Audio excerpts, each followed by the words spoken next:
Hello, હું સુષ્મા, નેચરોથેરાપિસ્ટ, મારા husband doctor રani. આજે આપણે રેસિપીઝ લઈને આવી ગયા છીએ. ભરવા તવા પુલાવ. રાઈસ બધાને બહુ ભાવે અને આપણને અલગ અલગ શાક પણ દરરોજનું આપણું ડેઈલી ફૂડ છે. શાક અને રાઈસ બંનેનું મિશ્રણ કરીએ ને તો દરરોજ આપણને કોઈ પણ શાકને રાઈસ ના ભાવે, એટલે આપણે એને અલગ અલગ રેસિપીઝ બનાવીને ખાઈ શકીએ. ભરેલું શાક જે આપણું બનાવીએ છીએ એ બધું જ શાકને મેં ભરી અને પછી આપણે એનો પુલાવ બનાવી દઈશું. એટલે ભરવા તવા પુલાવ આજે બનાવશું. બહુ મસ્ત હેલ્ધી રેસિપીસ છે. બધું વેજીટેબલ્સ, રાઈસ અને બહુ ઓછા તેલમાં. બહુ સરસ રેસિપી છે. ચલો આપણે જોઈએ. તો એના માટે શું કરશું? એના માટે મેં અહીંયા અડધો કપ ચોખા લીધા છે. ચોખા તમને બાસમતી લેવાના. ચોખા તમે બને તો આખા બાસમતી લો. બાસમતી હોય છે ને એનું ટેસ્ટ બહુ સરસ આવે. હા, બાસમતીનું આઉટર લેયર થોડું હાર્ડ સોફ્ટ હોય છે. ત્યારે પેલા સેલા રાઈસ આવે છે ને એ બિરયાની પુલાવ માટે વધારે સારા છે. પણ મેં આજે બાસમતી લીધા છે. સ્મેલ બાસમતીની આવે સરસ મસ્ત. સેલા રાઈસમાં કેવું હોય કે આઉટર લેયર હાર્ડ હોય, અંદરથી સોફ્ટ હોય. બાસમતી બધા સોફ્ટ હોય, પણ કુકિંગમાં તમને બહુ ધ્યાન રાખવું પડે. રાઈસ પછી ભરેલા શાક કરવા માટે ભરવા માટે મેં તલનો પાવડર, તલ આખા એનું મિક્સરમાં ગ્રાઇન્ડ કરી નાખ્યા છે. સિંગદાણાના પાવડર મિક્સરમાં કરી નાખ્યો છે. કોકોનટનું છીણ કર્યું છે. આ ટાઈપનું લચ્છા, આપણો એઝ યુઝ્યુઅલ પાવડર મસાલાનો ડબ્બો, વઘારના મસાલાનો ડબ્બો. હવે આમાંથી જે આપણને ઇન્ગ્રીડિયન્ટ્સ જોઈશે એ હું તમને બતાવું. અને આટલું શાક નાના નાના રવૈયા રીંગણ લીધા છે ભરવા માટે, નાની બટેકી, ડુંગળી, થોડા મટર, મરચાં, ટામાટર, લસણ, આદુ મરચાંની પેસ્ટ અને કોથમીર. તો સૌથી પહેલાં આપણે શું કરશું કે સૌથી પહેલાં આ જે રાઈસ છે ને 3 થી 4 પાણીથી એક બાઉલમાં નાખીને ધોવાના છે અને 10 મિનિટ પલાળી રાખવાના છે.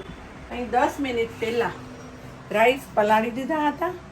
10 મિનિટ થઈ ગઈ છે. હવે એ રાઈસને તમે સ્ટ્રેન કરશો. આ સ્ટ્રેન કરીને પણ તમને 5 થી 7 મિનિટ રાખવાનું છે. એ દરમિયાન આપણે બધું જ શાક આપણું જે છે વેજીટેબલ એ સુધારીશું. આપણી રીંગણ તમે આ એનો જે ફ્લાવરનો ભાગ હોય છે ને, રીંગણ મેં બધા શાક અહીંયા ધોઈને રાખી દીધા છે.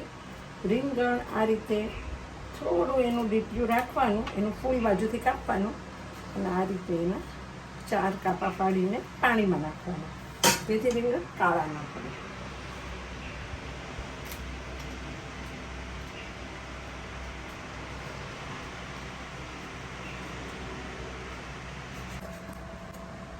બટેટા પણ મેં સરસ ધોઈને લીધા છે. તમને પસંદ હોય તો છાલ કાઢો, પણ આખા છાલવાળા પણ બહુ હેલ્ધી લાગે.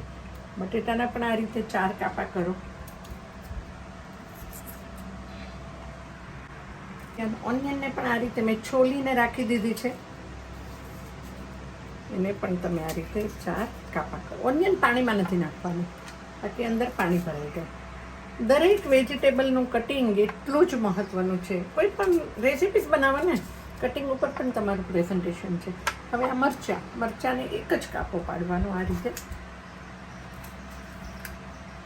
બિયાનો ભાગ હોય છે ને એ કાઢવાનો તમારે, એટલે મરચાંની તીખાશ બધી અંદરથી નીકળી છે. એને પણ પાણીમાં નથી પલાળવાના અને ડંઠલ કાઢવાના નથી.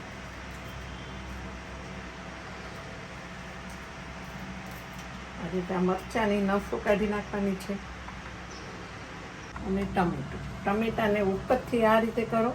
પછી ટમેટાના ખાલી મોટા મોટા જાડા ગોળ સ્લાઈસ કરવાની છે.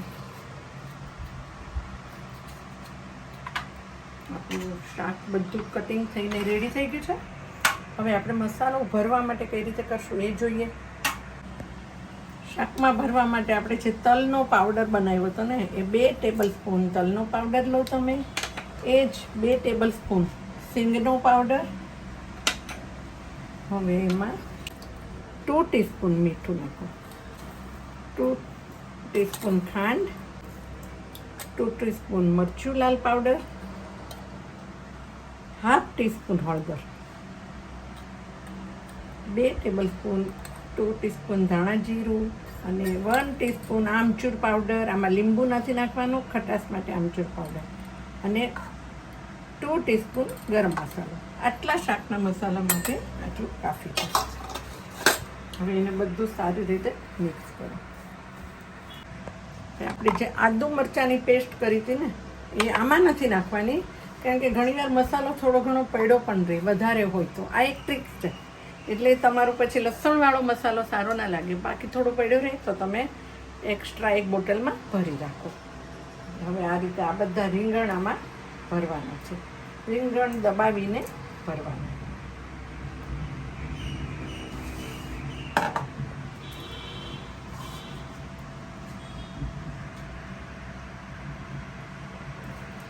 આ રીતે રીંગણ, બટાકા જે આપણે કાપા પાડીને કર્યા છે ને એ બધાને આ રીતે ભરવાના. હું તમને બતાવું. આ બટાકું છે તો બટાકામાં પણ આ રીતે કાપા પાડ્યા હતા આપણે, એમાં ભરવાના છે.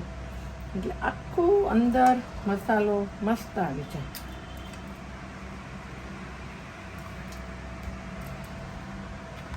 આ રીતે ડુંગળી પણ ભરવાની.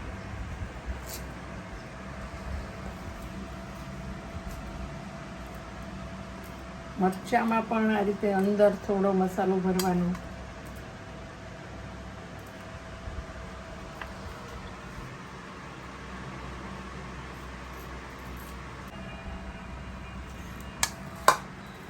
આપણો આટલો મસાલો એક્ઝેક્ટ થયો આટલા શાકમાં.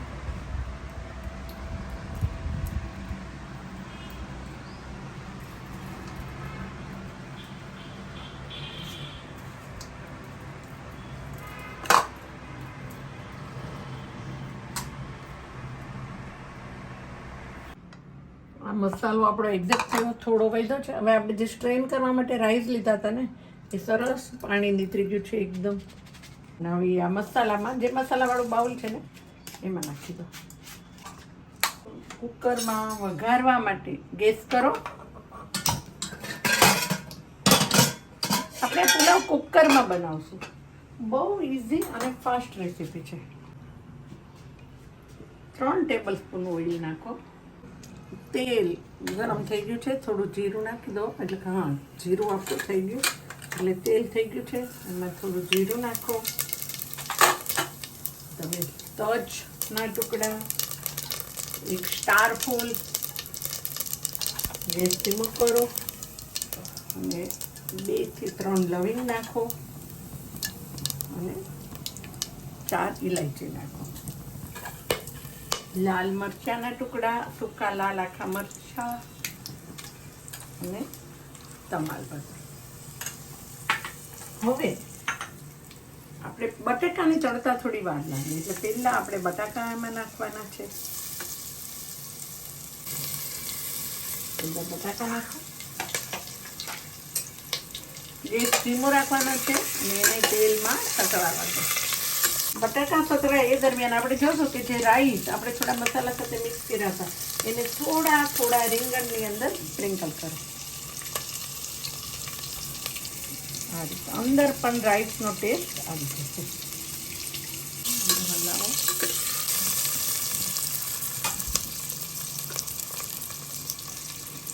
રીંગણ બટાકાને 5 મિનિટ થઈ ગઈ છે. હવે આજે આપણે રાઈસ ભર્યા છે ને એ પણ અંદર નાખી દો. રીંગણ,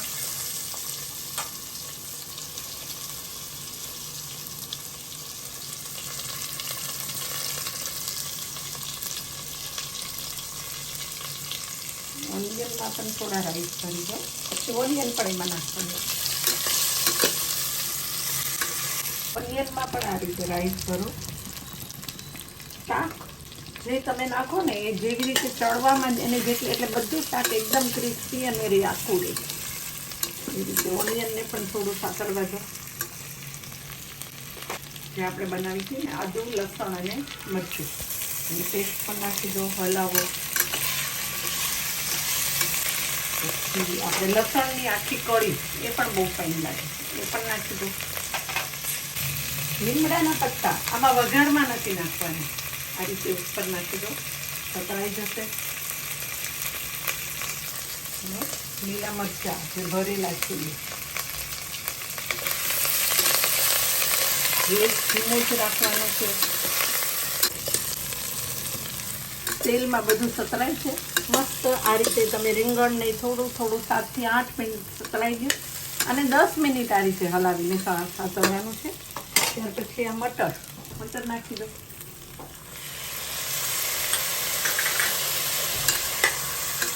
મટર એકદમ ચડી જાય. આ કોકોનટ છે, કોકોનટનું જે લીલા તાજા ફ્રેશ નારિયેળનું જે આઉટર લેયર હોય છે ને બ્રાઉન કલરનું, એ આ રીતે તમે એને કાઢી નાખવાનું હોય છે. આ રીતે આખું. અને પછી મેં આવી છીણીથી, આ ટાઈપની છીણીથી એને છીણતું છે. એ થોડું ઉપર સ્પ્રિંકલ કરું. ફ્રેશ કોકોનટ બહુ ફાઇન લાગે. તમારી પાસે ફ્રેશ કોકોનટ ના હોય ને તો તમે ડ્રાય કોકોનટ પાવડર તૈયાર આવે છે એ પણ આવી રીતે સ્પ્રિંકલ કરી શકો, અથવા તો જે આપણો મસાલો ભરાવાની તૈયારી કરીને એમાં પણ તલના પાવડર, સિંગદાણા પાવડર સાથે કોકોનટ નાખી શકો છો. હવે આપણે અડધો કપ લીધું હતું ને ચોખા રાઈસ, તો આમાં 1.5 કપ પાણી નાખવાનું છે. 1.5 કપ પાણી નાખવાનું છે. અડધો કપ ચોખા લીધા હતા એટલે આમાં આપણે આટલું શાક સતરાઈ ગયું છે એટલે 1/2 કપ પાણી આમાં નાખી દો.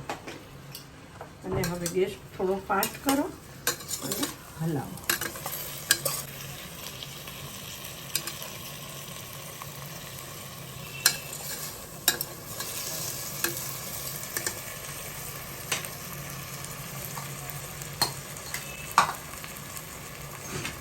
તમે આ જે રાઈસ છે ને તમારા, એ બધા ઉપર તમે સ્પ્રેડ કરી દો.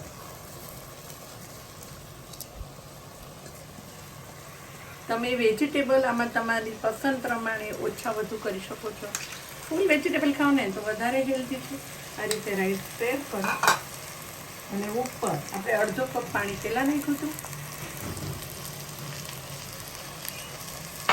1.5 કપ પાણી લેવાનું છે ને, એટલે આ આપણે હવે ઉપર નાખી દો. જે આપણી કોથમીર છે એ પણ ઉપર થોડી સ્પ્રિંકલ કરી દો. હવે ઉપર થોડી ગરમ મસાલાની ફ્લેવર આવે એટલે ગરમ મસાલાનો સ્પ્રિંકલ કરો અને ગેસ કુકરને ઢાંકી દો. ટામેટાં નાખી દો. આ રીતે ટમેટાને આ રીતે મૂકવાના છે લાસ્ટમાં. અને કુકરને બંધ કરો. 1 સીટી થવા દેવાની છે. પ્રેશર નોઝરમાંથી પ્રેશર નીકળે એટલે આપણે સીટી ભરાવવાની છે.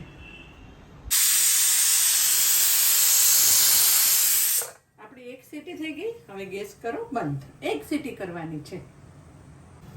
આપણે કુકરને હજી થોડી વાર છે. કુકર ઠંડુ થાય ને એ દરમિયાન આપણે રાયતું બનાવી દઈશું.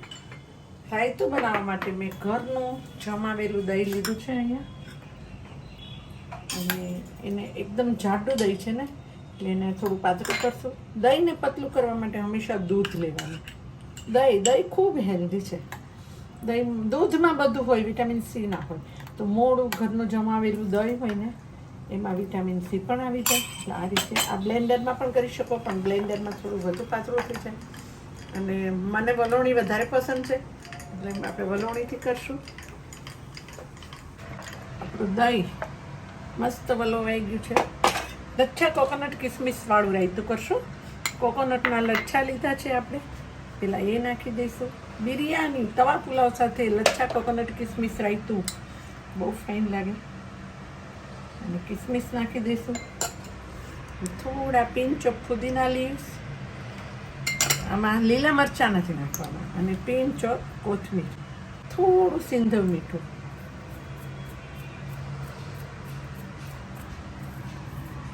અને થોડો ચાટ મસાલો.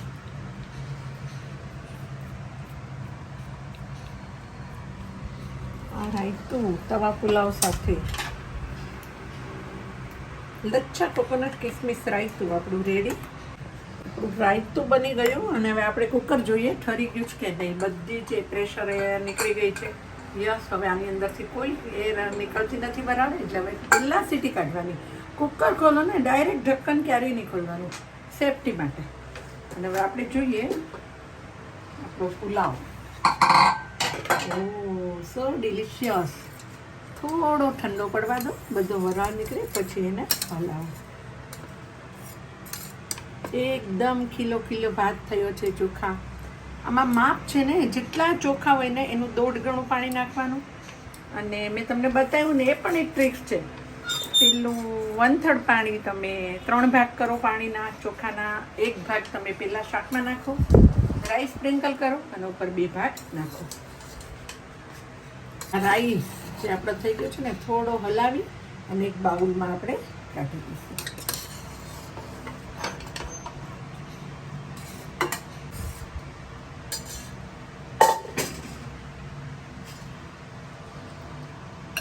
મસ્ત બટાકા, રીંગણ બધું જ આખું છે, તમે જોઈ શકો છો. મટર, ભરેલા શાકનો ટેસ્ટ જ અલગ હોય અને એમાંય પુલાવ સાથે આવે ને, એટલે આખો ટેસ્ટ અલગ હોય. તો ચલો આપણે હવે સર્વિંગ કરીએ.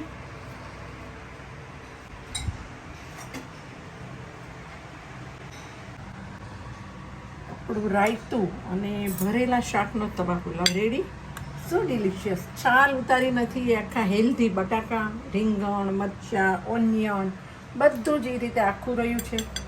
અને રાયતું પણ એટલું હેલ્ધી. ડૉક્ટર સાહેબ જોશો ભરેલા શાકનો તવા પુલાવ, ભરવા તવા પુલાવ. ભરેલા શાકનો તવા pulao, very tasty as well healthy. Thank you for watching my videos. અને ચાલો, તમને મારી રેસીપી ગમી ને તો જલ્દી શેર કરો, લાઈક કરો, કમેન્ટ કરો અને સબસ્ક્રાઈબ તમારા ફ્રેન્ડ પાસે પણ કરાવી દો. મિલતે હૈ બ્રેક કે બાદ.